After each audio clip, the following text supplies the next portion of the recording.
Good morning students. Today we are start first chapter of history.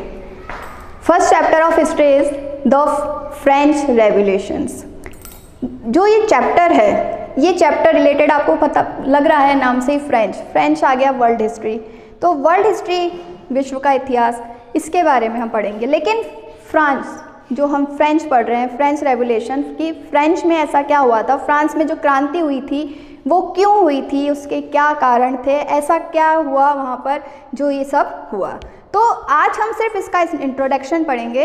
Introduction में भी क्या होता है कि सबसे पहले जब भी हम इतिहास को पढ़ते हैं, हिस्ट्री को जब हम पढ़ते हैं, तो उसमें आप ये देखिए कि डायरेक्ट हम पॉइंट पे नहीं पहुँचते हैं, डायरेक्ट हम पॉइंट पे नहीं पहुँचते। हम कहाँ देखते हैं कि सबसे पहले हमें उसका एंड पता लगता है कि एंड ये हुआ कि फ्रांस में क्रांति हुई, बट क्यों हुई और कारण क्या थे, वो हम जैसे जैसे स्टेप बाय स्टेप आगे बढ़ते हैं वैसे हमें पता लगता जाता है। अब इसको अगर हम एक देखिए, आप बॉलीवुड मूवीज़ भी देखते हैं तो बॉलीवुड मूवीज़ में कई सीन ऐसे आते हैं कि पहले आपको बताया जाता है कि कोई हीरो है वो मार खा रहा है, ठीक है, उसको कोई गुंडे मार रहे हैं, बट वो क्यों मार रहे हैं, वो तो क्या होता है जब उसका फ्लैशबैक स्टार्ट होता है कि भाई स्टार्टिंग में हुआ क्या था और कारण, किस कारण से ये इसने मार खाई है, इसे मारा गया है। तो ये सारी चीज़, मतलब हिस्ट्री को आप अगर एक बॉलीवुड से भी कनेक्ट करके चले तो आप अच्छे से इसको समझ सकते हैं। और हिस्ट्री को हम बिल्कुल एक स्टोरी के जैसे ही पढ़ेंगे तो हमें इजीली समझ में आएगी, बट अगर आप ऐसे स्टेप बाय स्टेप रीडिंग करके पढ़ेंगे तो आपको ना तो हिस्ट्री समझ में आएगी, ना आखिर आपको ये समझ आएगा कि ऐसा वहाँ पे हुआ क्या था। अब देखिए फ्रेंच रेवोल्यूशन, फ्रांस की क्रांति। अब फ्रांस की क्रांति में हम फर्स्ट पढ़ेंगे इसका इंट्रोडक्शन, ठीक है। अब फर्स्ट इंट्रोडक्शन जैसे ही स्टार्ट होगा चैप्टर, तो आप फर्स्ट पॉइंट उसमें देखेंगे इवेंट ऑफ 14 जुलाई 1789।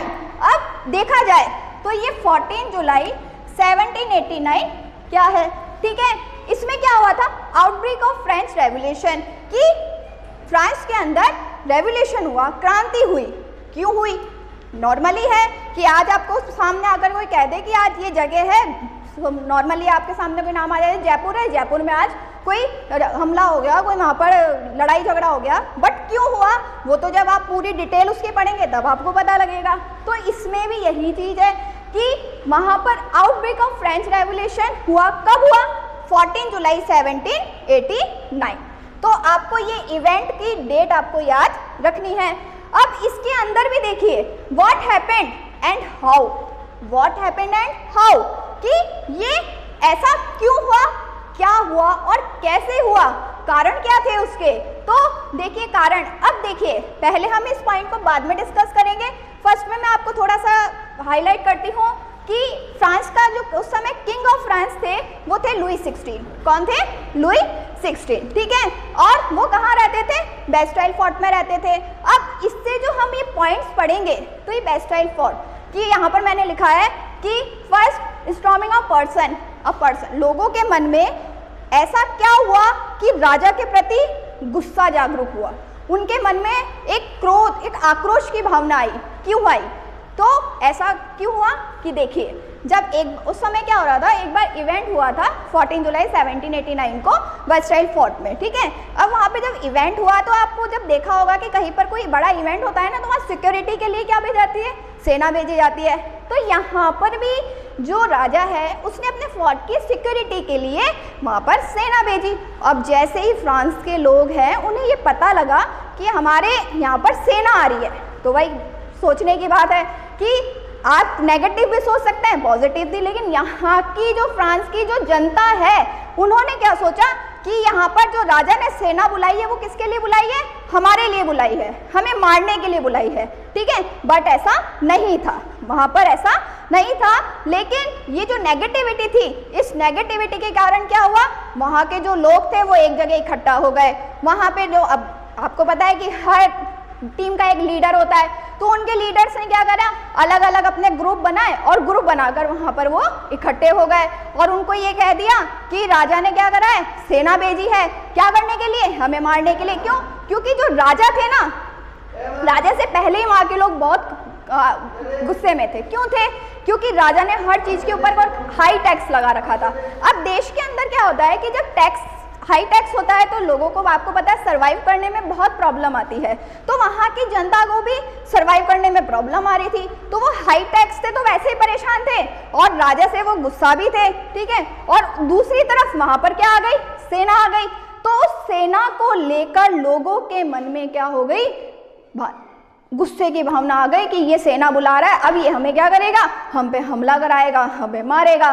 तो पहले ही जो जनता थी वो क्या हो गई, सिक्योर हो गई। उन्होंने अपनी अपनी टीम बनाई। अब टीम बनाने के लिए उन्होंने क्या करा, फर्स्ट डे के स्टॉर्मिंग ऑफ पर्सन, लोगों के मन में गुस्सा, तूफान आता है ना, देखो तूफान जब आता है तो बहुत तीव्र गति से आता है, जब लोगों के मन में गुस्सा होता है ना तो वो भी बहुत तीव्र गति से होता है, और वो क्या करता है, सोचता है ना, समझता है, बस जो सामने उन्हें दिखता है वो या तो उसे मार देता है या उसे किसी तरह से नुकसान पहुंचा देता है। अब क्या होता है कि देखिए राजा है तो डायरेक्ट जनता राजा को तो नहीं मारेगी, वो क्या करेगी, उससे रिलेटेड जितनी भी चीजें होती है, जैसे उसका किला है, उसकी बहुत सारी चीजें हैं, तो वो क्या करेगी, पहले उसको नुकसान पहुंचाएगी। फॉर एग्जांपल, जैसे आपका कोई मित्र है, अचानक आपसे उसकी दुश्मनी हो जाती है, तो आप डायरेक्ट उसको जाकर तो नहीं मारेंगे, लेकिन क्या करेंगे, जैसे उसकी कोई गाड़ी है, कोई कार है, तो आप सबसे पहले उस कार को नुकसान पहुंचाएंगे, तो वो नुकसान उससे पता लगेगा उसको, क्या उससे मेरी दुश्मनी थी इसलिए इसे मेरी कार को नुकसान पहुंचा के डायरेक्टली हम राजा के ऊपर वार नहीं कर सकते, ठीक है। तो यहाँ पर अब सेकंड पॉइंट में हम पढ़ रहे हैं कि डिमोलिशिंग ऑफ फोर्टनेस। अब उन्होंने दूसरे पॉइंट में क्या करा कि पहले तो लोगों के मन में जो तूफान था उसको और भड़का दिया, ठीक है। भड़काने के बाद उन्होंने जो वहाँ का किला था उसको ध्वस्त कर दिया। क्या कर दिया, उसको पूरा ध्वस्त कर दिया। ध्वस्त तो आप जानते ही होंगे, ठीक है। यहाँ पे जो डिमोलिशिंग का मीनिंग है वो है ध्वस्त होना। तो अब उन्होंने उस किले को नुकसान पहुंचा दिया। नुकसान कैसे, किले को तोड़ दिया, ठीक है। क्यों तोड़ा, कारण क्या है, अब लोगों के मन में क्या था, अब किसी भी, आप यहाँ पे पॉइंट देखिए, हर पॉइंट को आप समझने की कोशिश करिए और एक दूसरे से कनेक्ट करिए, ठीक है। पहले वो किले को नुकसान क्यों पहुंचा रहे हैं, क्योंकि वहां पर आप जनता जो है उसे राजा से लड़ने के लिए क्या चाहिए, हथियार चाहिए। क्या चाहिए उसे राजा से लड़ने के लिए, हथियार चाहिए, ठीक है। अब यहाँ पर हथियार को हम एमिनेशन भी कहते हैं, एमिनेशन होने चाहिए। अब वो उन हथियारों को प्राप्त कहाँ से करेंगे, राजा के किले से। कहां से प्राप्त करेंगे, राजा के किले से। तो उसके लिए उन्हें कहां जाना पड़ेगा, राजा के किले के अंदर जाना पड़ेगा। अब वो अंदर गए, वहां पर कई जने, अब जैसे ही जब वो राजा के किले में घुसे तो वहां पे उन्होंने देखा कि जेल के अंदर वहां पे बहुत सारे लोगों को कैद किया गया है। नॉर्मली आप देखते हैं कि जब राजा महाराजाओं का राज होता है तो अगर कोई गुनाह होता है, गुनाह कर देता है, तो क्या करता है राजा, उसे जेल में डाल देता है। अब जब वो किले के अंदर गए तो वहां उन्होंने देखा कि वहां पे बहुत से लोग क्या है, किले में जेल के अंदर कैद है। तो सबसे पहले उन्होंने क्या करा, जब उसको ध्वस्त करने के लिए अंदर गए तो वहां से लोगों को फ्री कराया, ठीक है। कितने लोग फ्री कराए वहां से, जब आप हम चैप्टर 2 चैप्टर से पढ़ेंगे ना तो वहां पे एक एक लाइन क्लियर होगी। तो वहां उन्होंने कितने लोगों को फ्री कराया, 7 पर्सन को।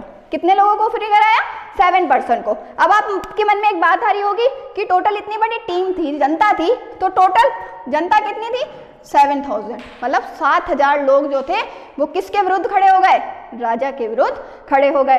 अब थर्ड पॉइंट आता है writing in Paris and country side. अब उन्होंने क्या कर दिया वहां पर, अब यहाँ पे राइटिंग का मीन्स है दंगे होना।